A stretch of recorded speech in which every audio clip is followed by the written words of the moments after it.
আজকের ভিডিওতে আমরা আলোচনা করব একটা বেশ ইন্টারেস্টিং এবং ইম্পর্টেন্ট বিষয় নিয়ে। বিষয়টা হলো ডব্লিউএইচ কোশ্চেন, মানে how to make WH question, কিভাবে আমরা ডব্লিউএইচ প্রশ্ন করব তা নিয়ে ডিটেলস আলোচনা করব। তাই তোমরা ভিডিওটা স্কিপ না করে অবশ্যই প্রথম থেকে শেষ পর্যন্ত দেখবে। আর যারা চ্যানেলটা প্রথম দেখছো বা চ্যানেলটা এখনো সাবস্ক্রাইব করোনি, তারা অবশ্যই চ্যানেলটা সাবস্ক্রাইব করে পাশে থাকা বেল বাটনটা প্রেস করবে, যাতে পরের ভিডিওগুলো আপলোড করার সাথে সাথে তোমাদের কাছে নোটিফিকেশন পৌঁছে যায়। দেখো, আমরা দেখেছি পরীক্ষাতে প্রশ্ন পড়ে কি একটা সেন্টেন্স দিয়ে দিল, মানে অ্যান্সারটা দিয়ে দিল, দিয়ে বলে মেক ডব্লিউএইচ কোশ্চেন বা ফ্রেম ডব্লিউএইচ কোশ্চেন, ডব্লিউএইচ প্রশ্ন করো। দেখো, প্রথমে জানবো ডব্লিউএইচ ওয়ার্ড কোনগুলো। দেখো, ডব্লিউএইচ ওয়ার্ডগুলো এখানে পাশে লিখছি, what, which, where, when, whose, why, whom, who, how. দেখো, এখানে যে ওয়ার্ডগুলো লিখেছি প্রতিটা ওয়ার্ডই কিন্তু কি দিয়ে শুরু হয়েছে? ডব্লিউএইচ, এই দুটো লেটার দিয়ে শুরু হয়েছে, তাই এদের আমরা ডব্লিউএইচ ওয়ার্ড বলি। ব্যতিক্রম হচ্ছে হাউ। এটা যদিও ডব্লিউএইচ লেটার দিয়ে শুরু হয়নি, তবুও এটাকে আমরা কিন্তু ডব্লিউএইচ ওয়ার্ড হিসাবেই ধরি এবং প্রশ্ন করার ক্ষেত্রে আমরা ব্যবহার করে থাকি। তাহলে এরপরে আমরা জানবো কিভাবে ডব্লিউএইচ প্রশ্ন করব। দেখো, হু বাদ দিয়ে যে কোনো ডব্লিউএইচ ওয়ার্ডের ইউজ করে প্রশ্ন করার নিয়মটা হচ্ছে, ভালো করে মনে রাখবে, যে হু ছাড়া বাকি যে সকল ডব্লিউএইচ ওয়ার্ডগুলো আছে সেগুলো দিয়ে যখন আমরা প্রশ্ন করব, তার নিয়ম হচ্ছে প্রথমে লিখব ডব্লিউএইচ ওয়ার্ড, তারপরে অক্সিলারি ভার্ব, আমি সংক্ষেপে অক্সভি লিখছি, তারপরেতে সাবজেক্ট, তারপরে মেন ভার্ব, সংক্ষেপে আমি এমভি লিখছি, তারপরে হচ্ছে কমপ্লিমেন্ট, মানে বাক্যের অন্য অংশটা, অবশ্যই শেষে ইন্টারোগেশন মার্ক। তাই নিয়মটা কি? প্রথমে ডব্লিউএইচ ওয়ার্ড বসবে, তারপরে সাহায্যকারী ভার্ব বসবে। যদি সেন্টেন্সের মধ্যে সাহায্যকারী ভার্ব থাকে সেটাকে ইউজ করব, যদি না থাকে তখন আমাদেরকে সাহায্য করার জন্য ডু ভার্বের প্রয়োজন হবে। তারপরে বসবে সাবজেক্ট, তারপরে বসবে মেন ভার্ব, তারপরে বসবে কমপ্লিমেন্ট, আর সব থেকে শেষে বসবে ইন্টারোগেশন মার্ক। আর হু দিয়ে প্রশ্ন করার আলাদা নিয়ম আছে, সেটা আমি তোমাদের শেষে দেখিয়ে দেবো, এবং সেটা আরো সহজ। ধরো তোমাদের একটা বাক্য বলছি, ধরো বললাম she goes to school by bus. এই সেন্টেন্সটা দিল, she goes to school by bus, সে বাসে করে বিদ্যালয়ে যায়। দিয়ে বললো হাউ দিয়ে প্রশ্ন করো। আমাদেরকে ডব্লিউএইচ ওয়ার্ডটা জেনারেলি দিয়ে দেয় প্রশ্ন করার জন্য, যে কোন ওয়ার্ডটা ইউজ করতে হবে। দেখো, এখানে যখন আমরা প্রশ্ন করব, তাহলে সে বাসে করে স্কুলে যায়। হাউ মানে কিভাবে, না প্রশ্নটা কি হবে, সে কিভাবে স্কুলে যায়? উত্তরটা হচ্ছে দেখো, বাই বাস, বাসে করে। তাহলে যখন আমরা প্রশ্ন করব সেক্ষেত্রে কিন্তু এই বাই বাস যেটা অ্যান্সার হবে, সে ওয়ার্ড বা সে এক্সপ্রেশন বা সে ওয়ার্ডগুলো, সে ফ্রেজটাকে আমরা ইউজ করব না, কারণ সেটার উত্তরটা হচ্ছে সে বাসে করে স্কুলে যায়। তাহলে নিশ্চয়ই প্রশ্নটা করা হবে কি, সে কিভাবে স্কুলে যায়। তাহলে যখন আমরা প্রশ্ন করব, যেটা অ্যান্সার হবে সে পার্টটা লিখবো না, এটা খেয়াল রাখতে হবে। কারণ দেখো, আবার বলছি, এখানে দেওয়া আছে সে বাসে করে স্কুলে যায়। যখন প্রশ্ন করা হবে নিশ্চয়ই তাকে বলা হবে কি, সে কিভাবে স্কুলে যায়, তবে সে বলবে বাসে করে। তাহলে নিশ্চয়ই প্রশ্নের মধ্যে বাই বাসটা থাকবে না। তাহলে এটা বাদ দিয়ে আমরা এবারে প্রশ্নটা করবো। দেখো, প্রথমে কি করেছি, ডব্লিউএইচ ওয়ার্ডটা বসবে, পুরো যেমন নিয়মটা আছে সেই নিয়ম অনুযায়ী আমরা করে যাবো। প্রথমে হাউ বসলো, তারপরে দেখো কি বলেছি, অক্সিলারি ভার্ব। দেখো, এই বাক্যে ভার্ব কোনটা? শুধুমাত্র গোজ, মেন ভার্বটা আছে, কোনো সাহায্যকারী ভার্ব নেই। আমি প্রথমেই বললাম, যদি সাহায্যকারী ভার্ব না থাকে তখন আমরা ডু ভার্বের সাহায্য নেব। দেখো, এক্ষেত্রে যেহেতু গোজটা প্রেজেন্ট টেন্সে আছে, তাই আমরা ডু ইউজ করব। এরপরে দেখো, যেহেতু গোয়ের সঙ্গে ইএস যোগ আছে, তাই কিন্তু আমাদেরকেও ডু এর সঙ্গে ইএস যোগ করতে হবে, এটা খেয়াল রাখতে হবে। যদি এটা শুধু গো থাকতো আমরা ডু লিখতাম, যেহেতু গোয়ের সাথে ইএস যোগ আছে, মানে ভার্বের সাথে যদি এস বা ইএস যোগ থাকে, আমাদেরকেও কিন্তু ডু এর সঙ্গে ইএসটা যোগ করতে হবে সেই এস বা ইএসটাকে তোলার জন্য। তাহলে সাবজেক্ট হলো, যেহেতু অক্সিলারি ভার্ব ছিল না, মনে রাখবে, তাই আমাদেরকে ডু ভার্ব আনতে হবে সাহায্য করার জন্য। এবং বাক্যটা যেহেতু প্রেজেন্ট টেন্সে আছে, ডু লিখেছি, যদি ভার্বের শেষে এস বাই এস থাকে আমাদেরকে ডাজ করতে হবে। যদি এস বাই এস না থাকে শুধু ডু বসবে।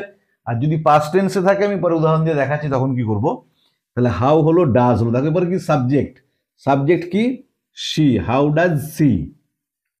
তারপরে দেখো কি বলেছি মেন ভার্ব, এবারে দেখো মেন ভার্ব কিন্তু গো হবে, আর গোজ হবে না, কারণ আমরা অলরেডি ইয়েসটার জন্য ডু এর সঙ্গে ইয়েস যোগ করে দিয়েছি, তাই এখানে কিন্তু আর গোজ আমরা লিখবো না, এখানে জাস্ট মেন ভার্বটাকে লিখবো গো দিয়ে। দেখো তারপরে কি বলেছি কমপ্লিমেন্ট টু স্কুল, শেষে অবশ্যই ইন্টারোগেশন মার্ক থাকবে, বাই বাসটা লেখা চলবে না। তাহলে উত্তর হলো কি how does she go to school, সে কিভাবে বিদ্যালয়ে যায়। দেখো তার অ্যান্সার হচ্ছে সে বাসে করে বিদ্যালয়ে যায়, তাহলে নিশ্চয়ই প্রশ্নতে আমাদের বাই বাসটা থাকা বা রাখা চলবে না, তাহলে প্রশ্নটা ভুল হবে। দেখো আরেকটা উদাহরণ দিচ্ছি, I play football in the afternoon. কি বললাম দেখো, I play football in the afternoon, আমি বিকালে ফুটবল খেলি। দেখো তোমাকে এখানেতে হয়তো হোয়েন দিয়ে প্রশ্ন করতে দিল, হোয়েন কখন, তাহলে প্রশ্নটা কি হবে কখন তুমি ফুটবল খেলো। দেখো এক্ষেত্রে ইন দা আফটারনুনটা কিন্তু আমরা প্রশ্ন করার সময় ব্যবহার করব না, কারণ এটা উত্তর কখন ফুটবল খেলো না বিকালে ফুটবল খেলি, তাহলে নিশ্চয়ই প্রশ্ন করার সময় বিকালে এই সময় যেটা মেনশন করা যায় সেটা থাকবে না। দেখো প্রশ্নটা কি হবে, প্রথমে যেমন নিয়ম ডব্লিউএইচ ওয়ার্ডটা বসালাম, তারপরে দেখো সাহায্যকারী ভার্ব নেই, একটাই ভার্ব সেটা হচ্ছে প্লে, মেন ভার্ব, আমরা এখানে তো ডু ভার্বের সাহায্য নেব। দেখো যেহেতু এটা শুধু প্লে আছে, আগেরটার সঙ্গে তো বাদ, দেখো গোজ ছিল ইএস যুক্ত ছিল বলে ডাজ করেছিলাম, এখানেতে শুধু প্লে আছে, এস বা ইএস যুক্ত নেই, তাই আমরাও ডু এর সঙ্গে এস বা ইএস যুক্ত করব না, শুধু ডুটা থাকলো। দেখো তাহলে হোয়েন হলো, ডু হলো, এবারে কি হবে সাবজেক্ট, সাবজেক্টকে আই আমি, এখানটা খুব ভালো করে খেয়াল করতে হবে। দেখো আমরা যখন উত্তর দেবো আমি বিকালে ফুটবল খেলি, নিশ্চয়ই প্রশ্নটা করা হয়েছিল তুমি কখন ফুটবল খেলো, আমি নয় আমি কখন ফুটবল খেলি নয়, প্রশ্নটা করা হয়েছিল তুমি কখন ফুটবল খেলো, তবে আমি বলেছি আমি বিকালে ফুটবল খেলি। আমাকে যখন জিজ্ঞাসা করা হয় তোমার নাম কি, তখন আমি বলি আমার নাম এক্স। আমাকে যদি জিজ্ঞাসা করা হয় তুমি কোন ক্লাসে পড়ো, তবে আমি বলবো আমি ক্লাস 6-এ কি 7-এ কি 10-এ কি 11-এ পড়ি। তাহলে এখানেতে কিন্তু অনেকে ভুল করে সাবজেক্টটা আই রেখে দেয়, কিন্তু এটা ভুল, কারণ তোমাকে প্রশ্নটা করা হবে তুমি কখন ফুটবল খেলো, তাই তার উত্তরে তুমি বলো আমি ফুটবল খেলি, তাহলে প্রশ্নতে এখানে এটা ইউ হবে আয়ের পরিবর্তে।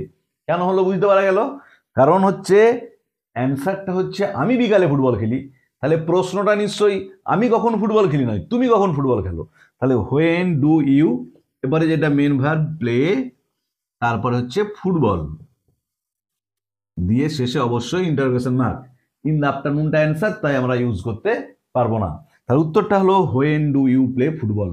দেখো আমি আরেকটা এক্সাম্পল দিয়েছি, কি বলেছি দে স এ টাইগার ইয়েস্টারডে, তারা গতকাল একটা বাঘ দেখেছিল, দিয়ে বলা আছে কি, মানে তারা কি দেখেছিল, এটা হবে প্রশ্ন, তারা গতকাল একটা বাঘ দেখেছিল, তাহলে প্রশ্নটা নিশ্চয়ই কি হবে তারা গতকাল কি দেখেছিল, তাহলে সেক্ষেত্রে দেখো এ টাইগার এটা কিন্তু অ্যান্সার হচ্ছে, তার মানে যখন আমরা প্রশ্নটা করব এ টাইগারটা কিন্তু আমরা ইউজ করতে পারবো না।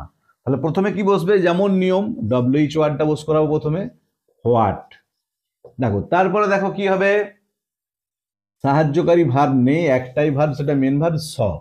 এরপরে খেয়াল করো সাহায্য করার জন্য আমরা ডু ভার্বের সাহায্য নিই, কিন্তু এখানে দেখো যেহেতু ভার্বটা পাস্ট টেন্সে আছে, সি এর পাস্ট টেন্স হচ্ছে স, যেমন আগের ক্ষেত্রে আমরা দেখেছিলাম ভার্বের সঙ্গে এস বা ইএস যুক্ত থাকলে ডুটার সঙ্গে আমরা এস বা ইএসটাকে যোগ করেছিলাম, এখানেতেও যেহেতু ভার্বটা পাস্ট টেন্সে আছে আমরা ডুটারও পাস্ট টেন্স ইউজ করব। তাহলে কি বললাম ভার্বটা যদি প্রেজেন্ট টেন্সে থাকে তাহলে ডুই হবে, ভার্বটার সাথে যদি এস বা ইএস যোগ থাকে তাহলে ডু এর সঙ্গে ইএস যোগ হবে, মেন ভার্বটা যদি পাস্ট টেন্সে থাকে সেক্ষেত্রে আমরা ডুটার পাস্ট টেন্স করব। তাহলে হোয়াট ডিড হলো, কারণ হচ্ছে এটা ছটা মেন ভার্বটা পাস্ট টেন্সে আছে বলে। তারপরে দেখো কি সাবজেক্ট, সাবজেক্টকে দে, হোয়াট ডিড দে, তারপরে কি দেখো মেন ভার্ব, এরপরে খেয়াল করো যেহেতু আমরা অলরেডি ডিড ইউজ করে দিয়েছি তাই কিন্তু মেন ভার্বটার আর পাস্ট টেন্স ইউজ করা চলবে না, কারণ এর পাস্ট ফর্মটাকে আমরা নিয়ে ডিড করেছি, তাহলে এর পাস্ট ফর্মটার নেই, শুধু মেন ভার্ব যেটা সি প্রেজেন্ট ফর্ম সেটা ইউজ করতে পারবো, কারণ এই পাস্ট ফর্মটার জন্যই আমরা ডুটাকে ডিড করেছিলাম। তাহলে একটা পাস্ট ফর্মের জন্য এখানেও ডিড করব, এখানেও স করব, এটা তো হতে পারে না। একটা পাস্ট ফর্মের জন্য আমরা এখানটা পাস্ট ফর্ম ইউজ করেছি, তাই এখানটা কিন্তু প্রেজেন্ট ফর্ম থাকবে। তাহলে হোয়াট ডিড দে সি, গিয়ে দেখো তারপরে স্টারডে যেটা কমপ্লিমেন্ট রয়েছে, শেষে অবশ্যই ইন্টারোগেশন মার্ক। তাহলে এখানে আমি তোমাদের দেখালাম যদি কোন ক্ষেত্রে ডু বসবে, কোন ক্ষেত্রে ডাজ বসবে, কোন ক্ষেত্রে ডিড বসবে। এরপর আমি তোমাদের দেখাবো যে ক্ষেত্রে অক্সিলারি ভার্ব থাকবে সেক্ষেত্রে আরো কত সহজ। ধরো বললাম স্টুডেন্টস আর রিডিং ইংলিশ, ধরো এই বাক্যটা দিল, দিয়ে বললো হোয়াট দিয়ে প্রশ্ন করো। কি বললাম দেখো, স্টুডেন্টস আর রিডিং ইংলিশ, ছাত্রছাত্রীরা ইংরেজি পড়িতেছে। এই সেন্টেন্সটা দিয়ে বললো হোয়াট দিয়ে প্রশ্ন করো। দেখো নিশ্চয়ই প্রশ্নটা কি হবে, ছাত্রছাত্রীরা কি পড়িতেছে, তার উত্তরে কিন্তু ইংলিশটা হচ্ছে অ্যান্সার। তাহলে ইংলিশটা আমরা কিন্তু প্রশ্ন করার সময় ইউজ করতে পারবো না, কারণ আমরা জিজ্ঞাসা যখন করব ছাত্রছাত্রীরা কি পড়ছে, তখন আমরা উত্তর পাবো ছাত্রছাত্রীরা ইংরেজি পড়ছে। তাহলে ইংরেজিটা নিশ্চয়ই প্রশ্ন করার সময় আমরা ইউজ করতে পারবো না। তাহলে যেটা আমরা প্রশ্ন করার সময় ইউজ করতে পারবো না, সে ওয়ার্ডটাকে বা সে ফ্রেজটাকে আগে আমরা আইডেন্টিফাই করে নেব, তাহলে আমাদের উত্তরটা কারেক্ট হবে। দেখো এরপরেতে যেমন নিয়ম, প্রথমে হোয়াট ইউজ করলাম, তারপরে দেখো এই সেন্টেন্সটাতে কিন্তু অক্সিলারি ভার্বও আছে, মেন ভার্বও আছে। যেহেতু অক্সিলারি ভার্ব আছে আর, তাই আমাদেরকে আর ডু ভার্বের সাহায্য এই সেন্টেন্সটার ক্ষেত্রে নিতে হবে না।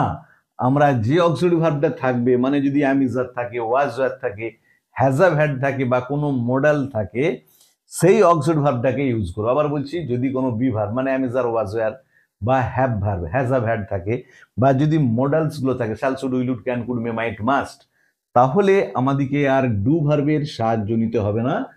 যে অক্সিলারি ভার্বটা সেন্টেন্সের মধ্যে থাকবে সেটাকে ইউজ করব, হোয়াট আর, তারপরে দেখো সাবজেক্ট কি স্টুডেন্টস, তারপরে কি দেখো মেন ভার্ব যেটা রিডিং, আর কোনো পার্ট নেই, তাই শেষে অবশ্যই interrogation mark. What are students reading, ছাত্রছাত্রীরা কি পড়িতেছে। দেখো আরেকটা এক্সাম্পল দিচ্ছি, Rahul has painted the picture with a pen. এটা দিয়ে তোমাকে বলা হলো হাউ দিয়ে প্রশ্ন করো। কি বললাম দেখো কি আছে, Rahul has painted the picture with a pen, Rahul ছবিটা রং করেছে একটা কলম দিয়ে। এক্ষেত্রে বলা হলো হাউ দিয়ে প্রশ্ন করো। তাহলে রাহুল কি দিয়ে রং করেছে, উইথ এ পেন, একটা কলম দিয়ে, এটা আমরা প্রশ্ন করার সময় ইউজ করতে পারবো না ওই ফ্রেজটাকে। তাহলে দেখো বাকি যে ফ্রেজটা, বাকি যে সেন্টেন্সটা পড়ে রইলো সেটা দিয়ে আমাদের উত্তরটা করতে হবে। তাহলে প্রথমে ডব্লিউএইচ ওয়ার্ড হাউ বসালাম।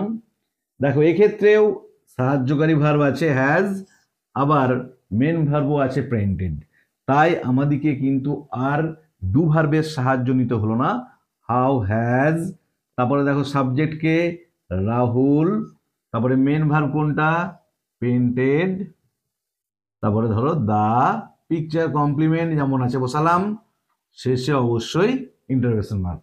তাহলে how has Rahul painted the picture, একইভাবে যদি এখানেতে ওয়াজ ওয়ার থাকে, হ্যাড থাকে বা মোডাল ভার্ব যেগুলো আছে shall should will would can could must, সেগুলোকে আমরা অক্সিলারি ভার্বের ক্ষেত্রে ইউজ করব, তখন আমাদেরকে আর ডু ভার্বের সাহায্য নিতে হবে না। দেখো এরপর আমরা শিখব হু। হু ডব্লিউএইচ ওয়ার্ডটা দিয়ে কিভাবে আমরা ডব্লিউএইচ প্রশ্ন করবো। আমি প্রথমেই বলেছিলাম হু দিয়ে প্রশ্ন করা আরো সহজ। মনে রাখবে যেসব ক্ষেত্রে আমরা হু দিয়ে প্রশ্ন করব, আগে যে নিয়মটা ইউজ করেছিলাম, প্রথমে থাকবে ডব্লিউএইচ ওয়ার্ড, তারপরে অক্সিলারি ভার্ব, তারপরে সাবজেক্ট, তারপরে মেন ভার্ব, তারপরে কমপ্লিমেন্ট, তারপরে ইন্টারোগেশন মার্ক। এক্ষেত্রে শুধুমাত্র সাবজেক্টটার পরিবর্তে জেনারেলি হুটাকে বস করিয়ে শেষে ইন্টারোগেশন মার্ক ইউজ করলেই কিন্তু উত্তরটা হয়ে যায়। আবার বলছি, প্রথমে সাবজেক্টের পরিবর্তে হু ইউজ করব এবং শেষে ইন্টারোগেশন মার্ক ইউজ করব, তাহলেই কিন্তু হু দিয়ে প্রশ্ন ডব্লিউএইচ কোশ্চেন গঠিত হবে। ধরো তোমাদের একটা উদাহরণ দিচ্ছি, যে রবীন্দ্রনাথ টেগোর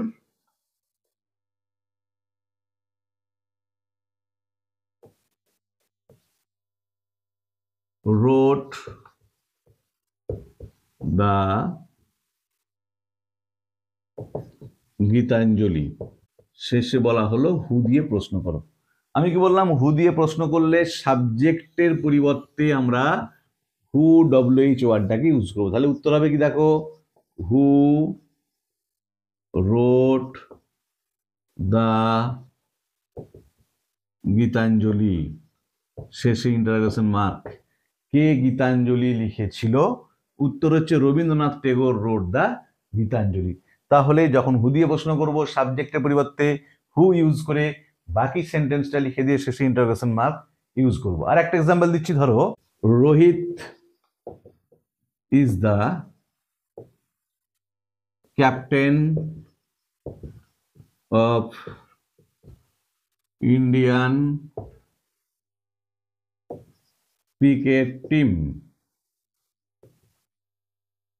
কি বললাম দেখো, Rohit is the captain of Indian cricket team. এটাকে আমাদেরকে বললো হু দিয়ে প্রশ্ন করো, যে রোহিত হলো ভারতীয় ক্রিকেট দলের ক্যাপ্টেন। আমি কি বললাম, যখন হু দিয়ে প্রশ্ন করব সাবজেক্ট কোনটাকে খুঁজবো? রোহিত। সাবজেক্টের পরিবর্তে হু ব্যবহার করে আমাদেরকে আর ভাবতে হবে না সেটাতে সাহায্যকারী ভার্ব আছে কি নেই, বা সাহায্যকারী ভার্ব আমাদেরকে ইউজ করতে হবে কিনা, কিছু ভাবার দরকার নেই। সাবজেক্টের পরিবর্তে হু ইউজ করব, শেষে অবশ্যই ইন্টারোগেশন মার্ক। তাহলে দেখো উত্তর হবে হু, রোহিতটা যেহেতু সাবজেক্ট তার পরিবর্তে হু ইউজ করলাম, the captain of Indian cricket team, শেষে অবশ্যই ইন্টারোগেশন মার্ক। তাহলে who is the captain of Indian cricket team, কে ভারতীয় ক্রিকেট দলের অধিনায়ক? দেখো উত্তর হচ্ছে Rohit is the captain of Indian cricket team, Rohit Sharma হলেন ভারতীয় ক্রিকেট দলের অধিনায়ক। তাহলে আজকের ভিডিওতে আমরা আলোচনা করলাম কিভাবে সহজ নিয়মে ডব্লিউএইচ প্রশ্ন করতে হয়, ডব্লিউএইচ প্রশ্ন গঠন করতে হয় তা নিয়ে।